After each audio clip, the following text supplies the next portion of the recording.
ब्रह्मपुर चिकिटी 2 कोटी पाई नाग चोटर धमक एवं 4 जन को अपहरण घटना रे एंट्री मारी पॉलिटिक्स। गिरफ अभियुक्त सहित नेतांकर फोटो को नहीं तेजी बीजेडी और बीजेपी नेता तू तू में घटना रे गिरफ अभियुक्त पृथ्वीराज साहू बीजेडी कर्मी बोली अभियोग कर बीजेपी विधायक मनोरंजन ध्यान सामंतराय।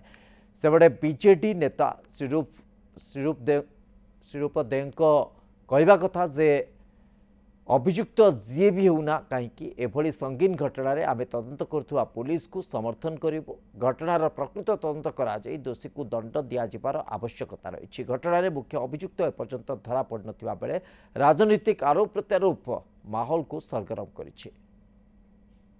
आम ऊपर जो आरोप लगे मुझे स्वागत करुच्ची चैलेंज दूसरी जे जो मैंने संपृक्त जदि बीजेपी लोक संपृक्त थे विरुद्ध कार्यानुष्ठान हो तेणु सरजमीन तदंत हो पुलिस पूरा मूल को जाऊ किए ए मुख्य कल्प्रिट ता पाखक पुलिस पहुँचो बोली आशा रखुची।